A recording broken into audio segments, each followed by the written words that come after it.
Time to talk about Curt's TX filter. This is Curt's NorCal 40B number 8. So we just finished in session 7. We rewound an L6, we measured it, we got it to 3.49 microhenries. We installed it. I'm just about to measure the transmit bypass, make sure that that peaks at 7 megahertz. So there is Curt's NorCal 40B. Let's get a few things connected up here and we'll try it out after L6 got installed. Well, that's good, a good sign. See if there's any stations on.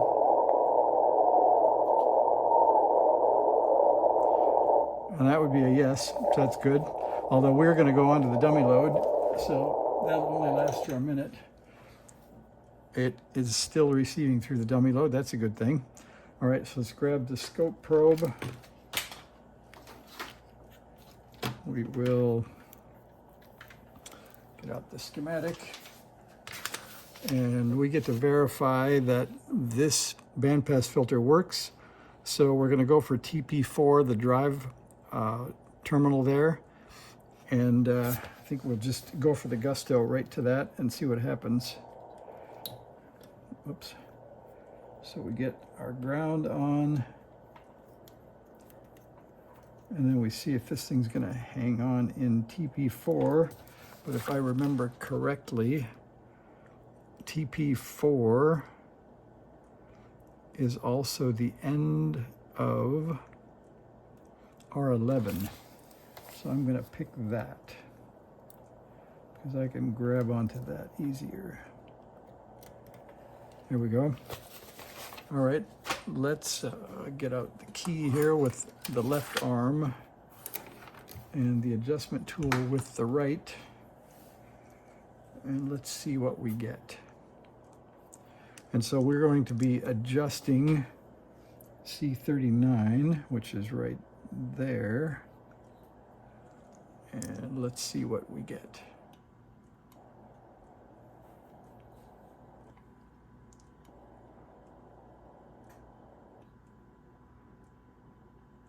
So far, not too much. All right, well, we're gonna try a little tweak of the control here. There's a little something. I have to say, not much though, but there's something.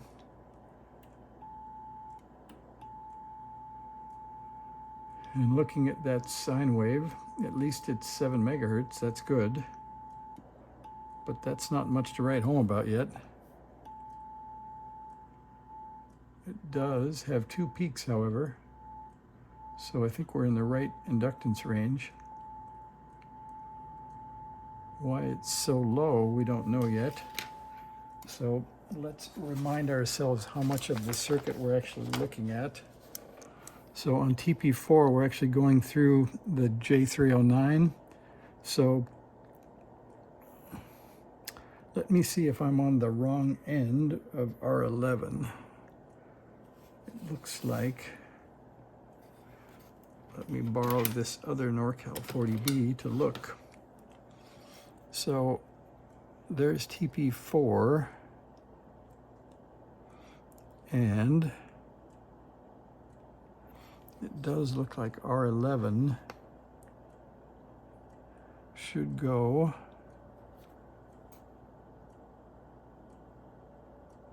sometimes hard to see the traces, but I do think I want the other end because it goes to the base of Q6. So let me move my probe. So I think we're seeing the signal on the ground lead.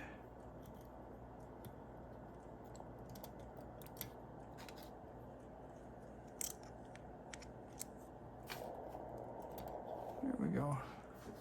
All right, one more try. Well, that's way better. All right, so you can see that we're doing much better now. So this is the 0.5 volt per division. We'll just go to 1 to make it easy for you. So there's 2 volts peak to peak on the transmit filter. And I think we've already peaked it through the ground lead, but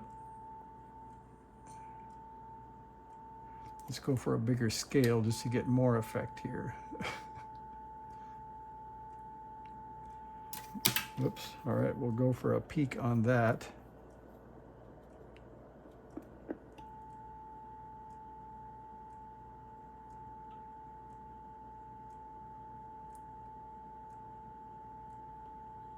I think that's about it. And we'll measure it.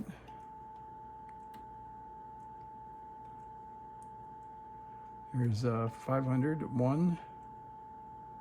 So we're just short. Let's try that again. We're just short of 2 volts.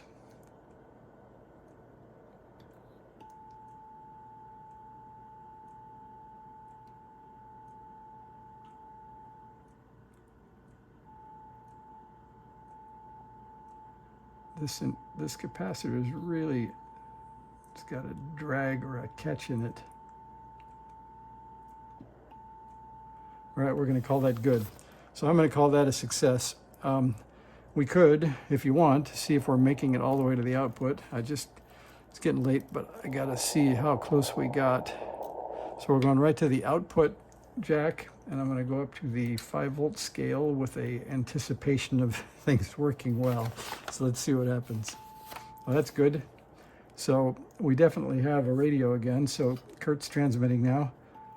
And let's see, we will quickly check what else is in line here. So to peak this transmitter, we peak the transmit filter here. And if you look, everything else is broadband, and all we have left is the low-pass filter. So I think that is the tuning. So we peak that. Next, we'll check the drive pot and see where that is. And then we'll measure the output and see what we have. Let me get a little screwdriver.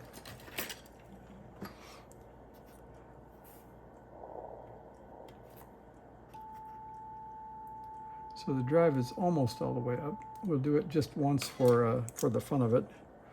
And we'll see what we have, and then we'll come back and figure out why not. So there's 5, 10, 15, 20, 25 volts peak to peak, and 25 volts peak to peak. If we square that and divide it by 400, we can figure out the answer here. So let me do that.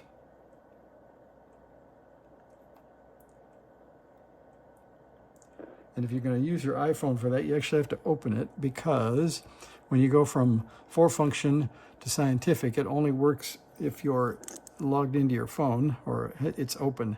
So we'll take 25 and we will square it, and then we'll divide it by 400, and we get 1.6 watts. So there's the first transmit effort for Curt's radio. We'll come back next time and figure out how we get it up to around 2 or 3. So thanks for watching. See ya.